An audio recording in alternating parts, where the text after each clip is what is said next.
오늘의 말씀은 사사기 19장에서 21장까지 말씀입니다. 이스라엘에 왕이 없을 때 에브라임 산지 구석에 거류하는 레위 사람이 유다 베들레헴에서 첩을 맞이합니다.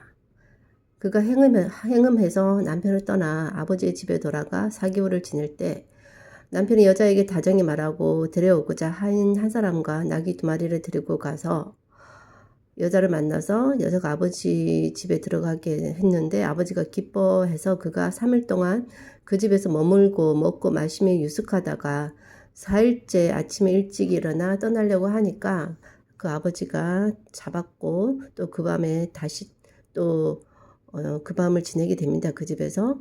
또 그 다음날 일어나서 가려고 하니까 또 잡아서 그날도 또 잡고 5일째 되는 날은 또 아침 일찍 일어나 떠나려고 할 때 아버지가 또 해가 기울도록 머물라 해서 두 사람이 함께 먹고 일어나 떠나려 하니까 또 날이 저무니까 이 밤도 유숙하라 했지만 그 사람이 다시 밤을 지내고지 않고 일어나 떠나서 예루살렘인 여부스 맞은편에 이르게 되고 해가 지려 해서 종이 주인에게 돌이켜 여부스 사람의 이 성읍에 들어가서 유숙하자 하니까 주인이 이스라엘 자손에 속하지 않은 이방 사람의 성읍에 들어갈 것이 아니다 해서 기브아로 나아가리라 하고 기브아나 라마주 한 곳에 가서 유숙하리라 해서 베냐민에 속한 기브아에 가까이 이르니 해가 졌습니다.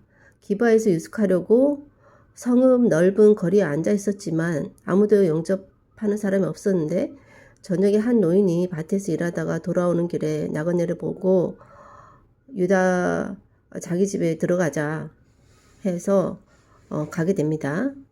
근데 그들이 마음을 즐겁게 하고 있을 때 불량배들이 집을 에워싸고 두들기며 내 집에 들어온 사람을 끌어내라 관계하리라 했을 때 그 노인이 내 형제들아 이 같은 악행을 하지 말라. 이 사람들은 내 집에 왔으니 망령된 일을 하지 말라. 보라 여기 내 처자 딸과 또 첩이 있으니까 끌어내서 욕보든지 눈에 좋을 대로 해라. 오직 이 사람에게는 망령된 일을 하지 말라 했지만 무리를 듣지 않아서 그 사람이 자기 첩을 붙잡아서 밖으로 끌어내어 그들이 그 여자와 밤새도록 그 여자를 능욕하다가 새벽 미명에 놓았고 동틀 때 여자가 진문에 엎드려져 문지방에 있게 됩니다. 그것을 주인이 아침 일찍 일어나 문을 열고 떠나려 할 때 보고 그가 죽은 줄 알고 그 시체를 나귀에 싣고 자기가 사는 곳으로 들어가서 시체 마취를 찍어 12덩이로 나눠서 사방에 두루 보내게 되고 그것을 보는 자마다 애굽에서 올라온 날부터 이런 일은 보지 못했다 하고 서로 상의해서 말하자고 합니다. 그래서 단에서 브에세바까지 와 길앗 땅에서 나와 회중들이 일제히 미스바에서 하나님 앞에 모여서 온 백성의 어른이 하나님 백성 총에 섰고 칼을 빼는 자가 40만 명이었습니다. 그 베냐민 사람이 이것을 듣고 이 악한 일이 어떻게 일어났는지 말하라 하니까 레위 사람 곧 죽임을 당한 그런 여자의 남편이 내가 내 첩과 베냐민에 속한 기브아에 유숙하러 갔는데 기브아 사람들이 나를 치려러 나서 밤에 집을 에워싸고 죽이려 하고 내 첩이 욕보여 죽게 해서 시체를 쪼개 온 땅에 보냈나니 그것은 그들이 이스라엘 중에서 음행과 망령된 일을 했기 때문이다. 너희 의견과 방책을 내라고 합니다. 모든 백성이 일제히 한 사람도 자기 장막으로 가지 않고 제비를 뽑아 기브아를 치자 했고 양식을 준비하고 망령된 일을 행한 대로 베냐민의 기브아를 징계하리라고 합심해서 성읍에 치려고 모였습니다. 그러면서 너희 중에 이 악행이 어찌 됨이냐 불량배들은 넘겨주어 죽여 악을 제거해 버리게 하라. 하지만 그들이 듣지 않고 오히려 모여서 나가서 싸우고자 해서 베냐민이 칼 빼는 자가 26,000명 그 외에 기브안 주민 중 택한 자가 700명 그들은 다 왼손잡이고 물매로 돌을 던지면 틀림없는 자들이 싸우려고 모였습니다. 그리고 베냐민 그 외에 이스라엘 사람은 40만 명이 다 전사고 그들이 베델로 올라가 하나님께 누가 먼저 올라갈까 하니까 하나님이 유다가 먼저 가라 해서 아침에 일찍 기브야에 진을 쳤지만 베냐민 사람이 22,000명을 22,000명 땅에 엎드러뜨리게 합니다.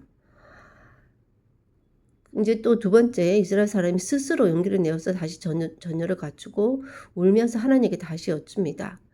다시 나가서 싸우리까 하니까 올라가라 치라 해서 이튿날도 치러 나갔는데 그때 또 18,000명이 땅에 엎드러집니다. 세 번째 온 이스라엘 모든 백성이 올라가 울며 하나님 앞에 앉아 저물도록 금식하고 번제, 화목제를 드리면서 다시 묻습니다. 하나님의 언약궤는 아론의 손자고 엘르아살의 아들인 비느하스가 모시고 서 있었는데 그들이 다시 나아가 내 형제 베냐민 자손과 싸우리까 말리까 하고 하나님께 물으니까 하나님이 올라가라 내일은 내가 그를 내 손에 넘겨주리라 하게 됩니다.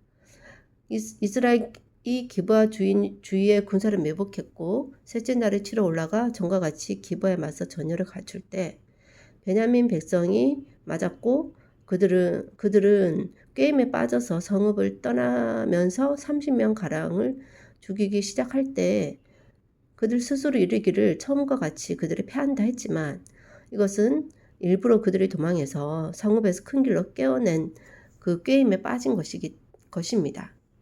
이스라엘 사람들이 모두 일어나 바알 다말에서 전열을 갖추고 복병이 기브아 초장에서 쏟아져 나왔고 택한 사람 10,000명이 기브아에 이르러 치매 싸움이 치열하나 베냐민 사람은 화가 자기에게 미친 줄은 알지 못했습니다.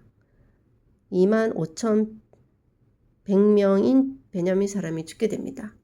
베냐민이 피한 것을 스스로 깨닫고 광야로 행했으나 군사가 급히 추격하여 진멸했고 베냐민 사람을 에워싸고 기브아 앞 동쪽까지 추격하여 쉬는 곳에서 짓밟고 엎드러진 자가 18,000명 다 용사였고 광야로 도망했으나 림몬 바위에 이르는 큰 길에서 5,000명을 이삭줍득했고 뒤따라 기돔에서 2,000명을 죽였고 모두 25,000명을 죽이게 됩니다. 600명이 광야로 도망해서 림몬 바위 곁에서 4달을 지내고 있었습니다. 이스라엘 사람 중에 베냐민 자손에게 돌아온 성읍, 가축, 만나는 자를 다 칼날로 죽이고 닥치는 성읍을 모두 다 불사르게 됩니다. 이스라엘 사람들이 미스바에서 맹세하기를 누구든지 딸을 베냐민에게 주지 말라. 그렇게 맹세를 했습니다. 그리고 백성이 베델에서 저녁까지 하나님 앞에 큰 소리를 울면서 어찌하여 이런 일이 생겨서 이스라엘 중에 한 지파가 없어지게 하시나이까. 이튿날 백성이 일찍 일어나 제단을 쌓고 번제 화목제를 드립니다. 이스라엘 총에 오지 않은 자, 미스바에 와서 하나님께 이르지 않은 자는 반드시 죽을 것이라고 하면서 그때 오지 않은 야베스 길르앗 그곳에 큰 용사 12,000명을 보내서 그 주민, 부녀, 어린아이 또 모든 남자와 잔 여자를 진멸하게 됩니다. 그래서 그 중에 남은 젊은 처녀 400명을 아직 남자를 알지 못하는 처녀를 베냐민 사람을 위해서 아내로 주기 위해서 가나안 땅으로 데려오게 됩니다. 하지만 200명이 부족했고 베냐민에게 사람을 보내서 평화를 공포하고 베냐민이 돌아와서 400명의 아내는 생겼지만 아직도 부족해서 남은 자들에게는 어떻게 할까? 우리 중에는 딸을 주지 않기로 했고 주면은 저주를 받는다는 그런 얘기를 또 계속해서 반복해서 하는데 그러면서 그들이 생각한 것이 베델 북쪽, 르보나 남쪽, 베델에서 세겜 올라가는 큰 길 동쪽 실로에 매년 여호와의 명절이 열리는데 그때 포도원에 숨어 실로 여자가 춤추러 나올 때 각각 하나씩 붙들어 아내로 삼아 베냐민 땅으로 돌아가게 합니다. 만약에 그들의 아버지나 형제가 와서 시비하면 청하건대 은혜를 베풀어 주라. 너희에게는 죄가 없다는 말로 돌려보내겠다는 약속까지 하게 되고 그렇게 해서 자기 아내를 그 여자들을 붙잡아 아내로 삼아 자기 기업으로 돌아가 성읍을 건축하고 거주하게 되고 나머지 사람들도 각기 자기 기업으로 돌아가게 됩니다. 그때 왕이 없어서 사람이 각기 자기의 소견에 옳은 대로 행했다라고 결론을 맺고 있습니다.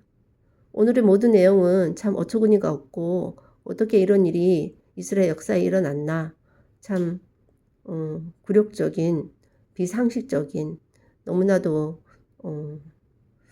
하나님께 물어보고 하나님께 나오면서도 그 하나님의 역할은 뭔가 보조적인 그런 역할처럼 나오면서도 또 전쟁은 하나님께서 주도하시는 듯한 모습을 보이고 있는데, 어쨌든 한 지파가 진멸하는 것은 막았지만 그것을 유지하는 그 방법이 너무나도 비인격적이다. 여자를 물건으로 취급하고 자기가 생각할 수 있는 그 온갖 공리를 다 짜내서 자기한테는 전혀 피해가 가지 않게 그렇게 다른 사람의 피눈물을 흘리면서 일을 처리하면서 사사기가 마치게 되는, 참으로 찜찜한 마무리가 아닐 수 없다는 생각이 듭니다.